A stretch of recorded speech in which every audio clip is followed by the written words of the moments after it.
ఎంత ఓపికతో ఉంటామో అంత అగ్రస్థానం. ఎంత దూరంగా ఉంటామో అంత గౌరవం.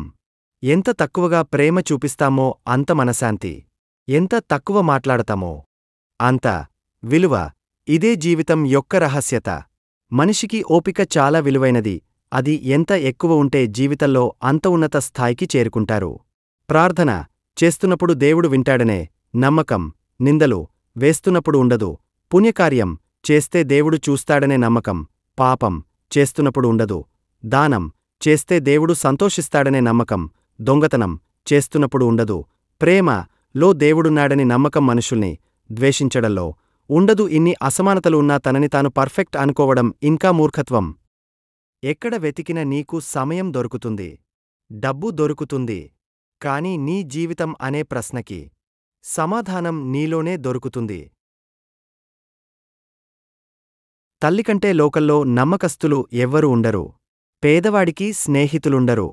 ప్రజలు అందాన్నేదు చూస్తారు, గుణాన్ని కాదు. గౌరవ మర్యాదలు డబ్బుకేగాని మనిషికి కాదు. నువ్వెవరిని ఎక్కువగా ప్రేమిస్తావో వారే నిన్నందరికంటే ఎక్కువగా బాధ పెడతారు. అన్నిటికంటే ముఖ్యమైనది నీ పెదవి దాటి నీ చెవికి చేరిన మాట ఇక ఎన్నటికీ రహస్యం కానేకాదు. అమ్మలేనివారు సగం నిండిన కడుపుతో పడుకుంటారు. నాన్నలేనివారు సగం ధైర్యంతో బ్రతుకుతారు. కంటికి రెప్పలా కాపాడే అమ్మ నాన్న ఉన్న కొందరు మాత్రం అమ్మ చెప్పే మాటలు సొల్లు అని, నాన్న చెప్పే మంచి సుత్తి అని ఫీబ్ అవుతున్నారు.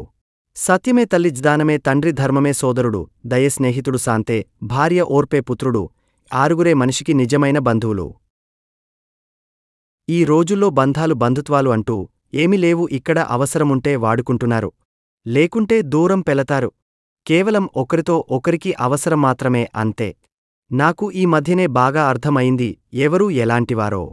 బంధం అనేది మన ఎదుట నిజాయితీగా ఉండడం కాదు, మన వెనుక కూడా అంతే నిజాయితీ. బంధానికి బంధుత్వానికి విలువనిచ్చే మనుషులు ఎప్పుడో చచ్చిపోయారు. ఇప్పుడంతా డబ్బు డబ్బు డబ్బు. మనం జీవితంలో ఇద్దరిని మర్చిపోకూడదు. మనం ఆపదలో ఉన్నప్పుడు ఆదుకున్న వారిని, మనం బాధల్లో ఉన్నప్పుడు ఓదార్చిన వారిని. ఈరోజు రోజుల్లో డబ్బు ఉంటేనే బంధాలు, డబ్బు ఉంటేనే ప్రేమలు, డబ్బు ఉంటేనే విలువ. భుజమ్మ డబ్బు ఉంటేనే హ్యాపీనెస్. ప్రతిదానికి డబ్బు తోనే అవసరం. జీవితంలో డబ్బు లేకపోతే మనుషుల్ని పురుగుల చూస్తున్నారు. టైం బిచ్చగాని రాజుని చేస్తుంది, రాజుని బిచ్చగాని చేస్తుంది. అందుకే నీ టైం వచ్చేంతవరకు ఓపిగ్గా ఎదురుచూడు.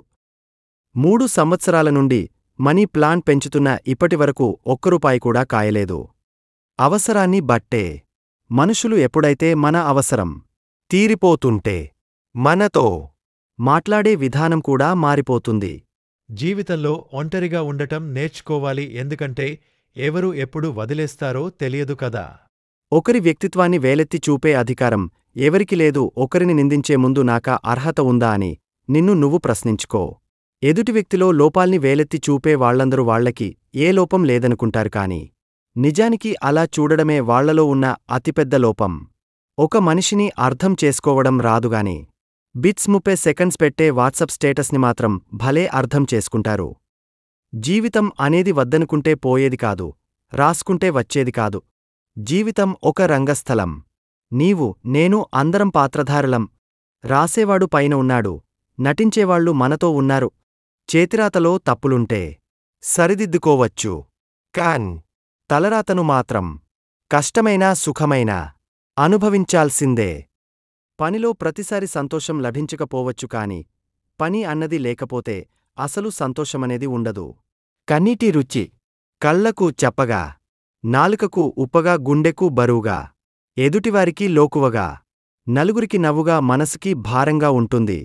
కష్టం వచ్చిందని కంగారు పడకు, నష్టం వచ్చిందని నీరస పడకు. నీకు జీవితాన్ని ఇచ్చిన ఆ దేవుడికి నీకు ఏది ఎప్పుడు ఇవ్వాలో బాగా తెలుసు. నమ్మకంతో ఉండు, తిరిగ కోలుకుంటావ్. నిద్ర ఎంత గొప్పదంటే వస్తే అన్నిటినీ మరిపిస్తుంది, రాకపోతే అన్ని జ్ఞాపకాలు తలచుకునేలా చేస్తుంది. Life is magic. మీరు మీ తర్కం యొక్క పరిమితులలో చిక్కుకున్నందున మీరు అనుభవించడం లేదు. ఇల్లు అనేది ఆకలి తీర్చే భోజనశాల కాదు, సుఖాల్నిచ్చే వసతి కాదు. ధర్మాన్ని నేర్పించే పాకశాల, పంసార్యజ్ఞాన్ని తీయించే పర్ణశాల. అంతశక్తినిచ్చే ధ్యానమందిరం. తానెవరో తెలిపే జ్ఞానమందిరం. నిన్ను రక్షించే అమ్మ ఒడి. మోక్షాన్నిచ్చే గర్భగుడి.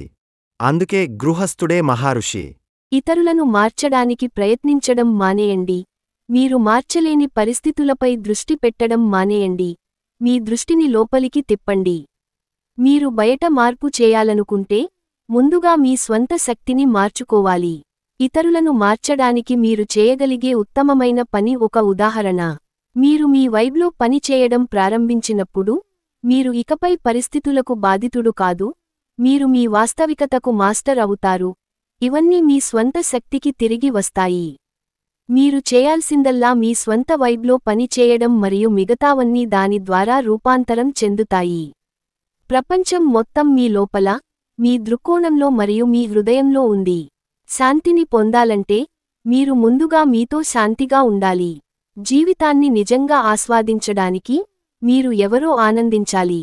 మీరు దీన్ని ఎలా ప్రావీణ్యం చేసుకోవాలో నేర్చుకున్న తర్వాత మీరు కొనసాగలేరని మీకు అనిపించే ప్రతిదాని నుండి మీరు రక్షించబడతారు. ఈ బహుమతితో మిమ్మల్ని మీరు గుర్తించవచ్చు.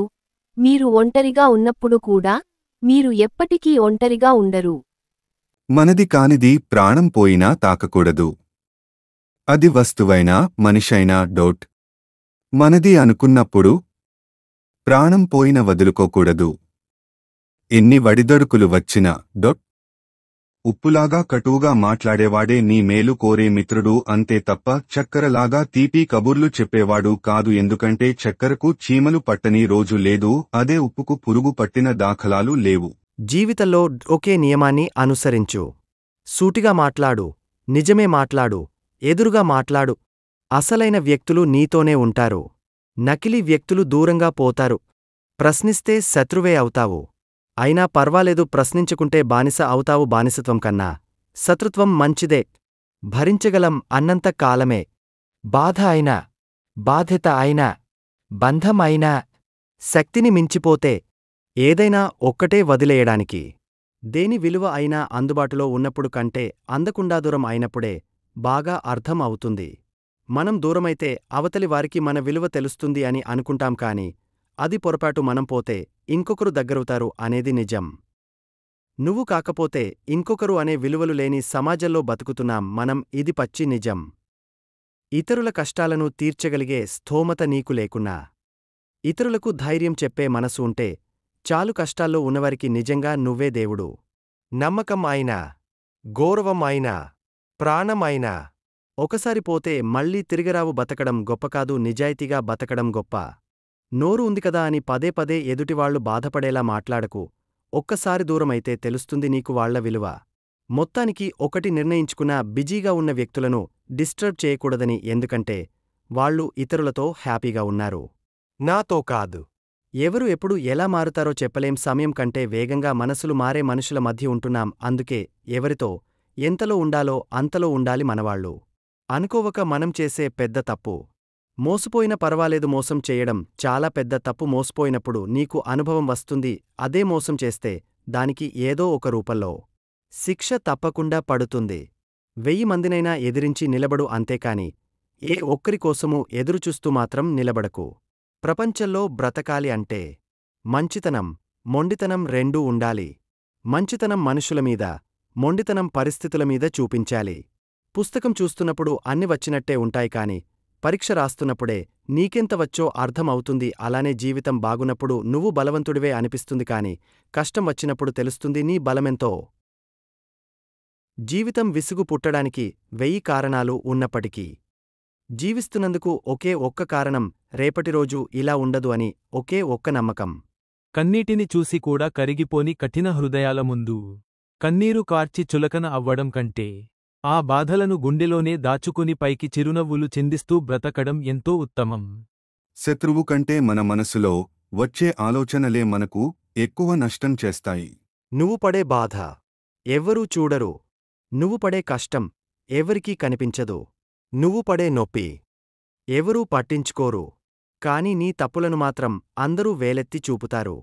జీవితం నిజాయితీపరుడిని ఏడిపిస్తుంది, నిందలు వేసేవారిని నవ్విస్తుంది, మాటకు కట్టుబడి ఉండే వారిని అవమానిస్తుంది, మాటలు మార్చే వారిని గౌరవిస్తుంది. జీవితంలో ఏదీ శాశ్వతం కాదు, ఇప్పుడు గడుపుతున్న ఈ క్షణం మాత్రమే మనది. నిన్న అనేది తీరిపోయిన రుణం, రేపు అనేది దేవుడు ఇచ్చిన వరం.